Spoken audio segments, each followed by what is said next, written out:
Welcome to Mr. Hutchings History, where the past comes alive. Let's dive into today's story.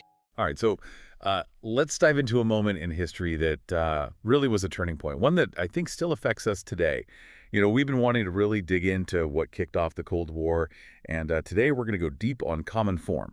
So picture this, right? It's 1947, the world's still trying to, pick up the pieces after World War II, and suddenly, bam, this organization pops up. Yeah, you're right. Not exactly a household name, Cominform. But it's like, if you want to understand how we went from allies to enemies almost overnight, well, Cominform's the key. So, remember that feeling in 45, everyone celebrating victory? Good times. Yeah, fast forward just 2 years to 47, and all that goodwill.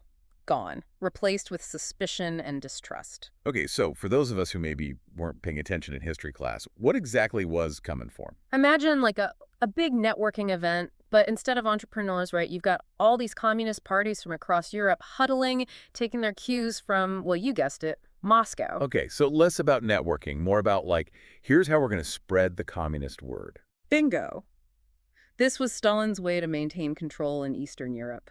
Project Soviet power, you know. And it wasn't just talk, right? This was about action. Oh, yeah. Things got real very quickly.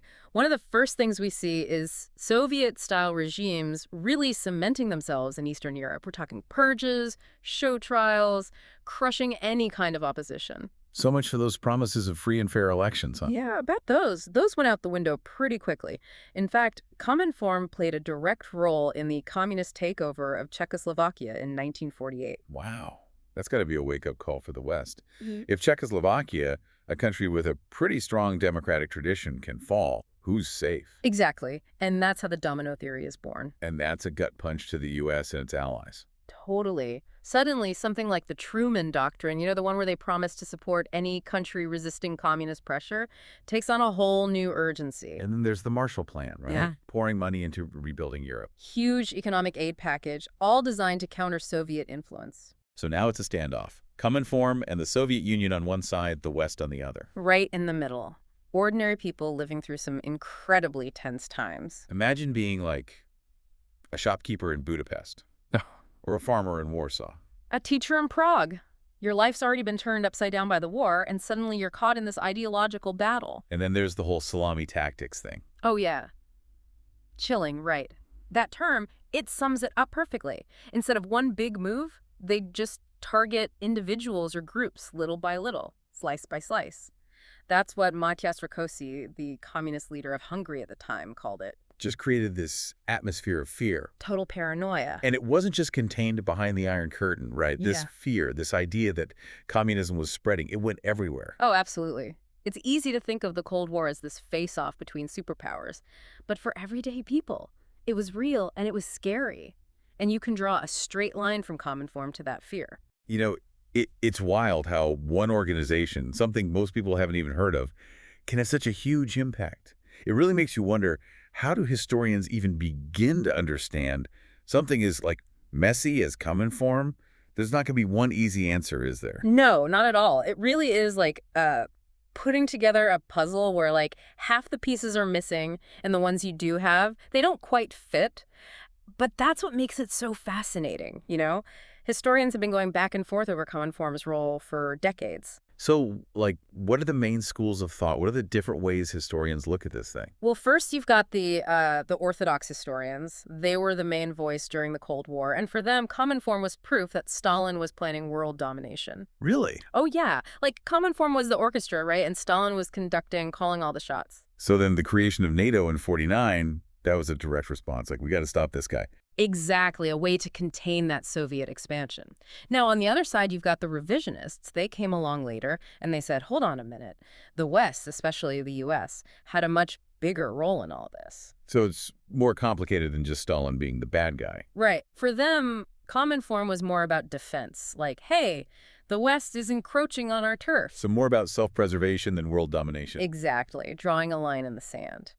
But it gets even more interesting with the post-revisionists. They come along and basically say, hey, everyone, chill out. It's not so black and white. Okay, so what's their take? For them, Cominform was a product of both Stalin's paranoia, sure, but also how the West was acting. So a bit of both sides messing up. Yeah, they're acknowledging that Stalin was consolidating his power, but also that there were a lot of misunderstandings. Things got out of control. Wow, so many different ways to see it. Is there, like, a clear winner today?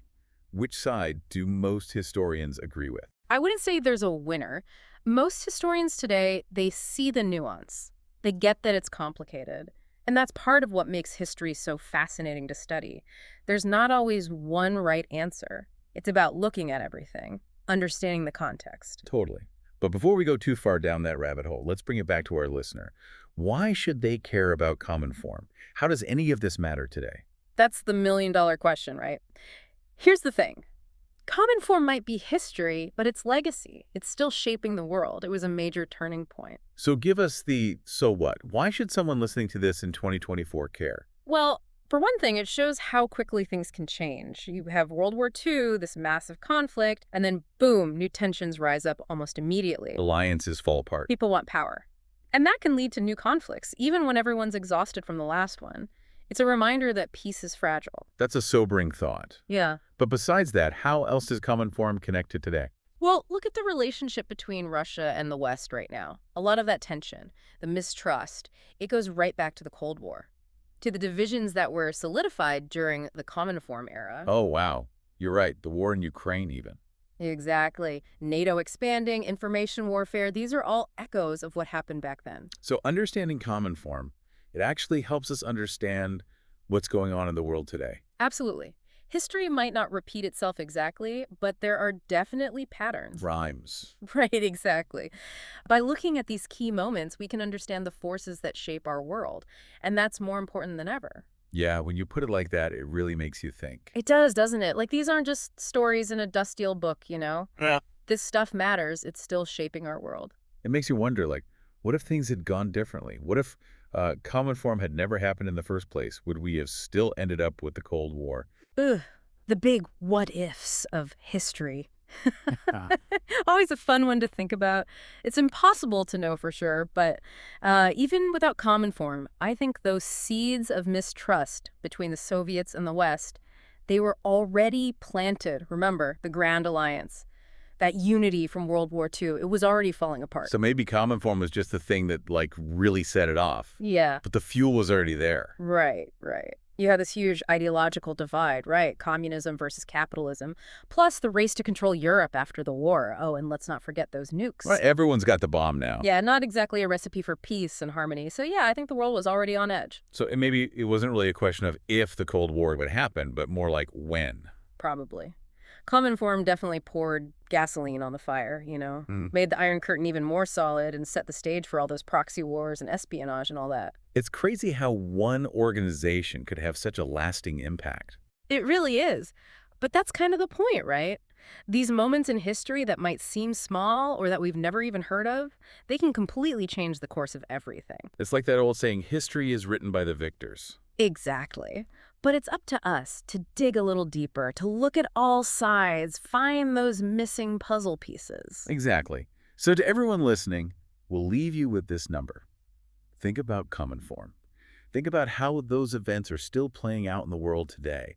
What lessons can we learn? And what other what-ifs make you curious about this period in history? Because history might be set in stone, but how we see it, that's always changing. And who knows, maybe you'll be the one to uncover some new perspective, some new piece of the puzzle. That's it for our deep dive into Cominform. Thanks for listening. Keep asking those good questions, and we'll see you next time. Thanks for listening to Mr. Hutchings History. Keep exploring, and we'll see you next time.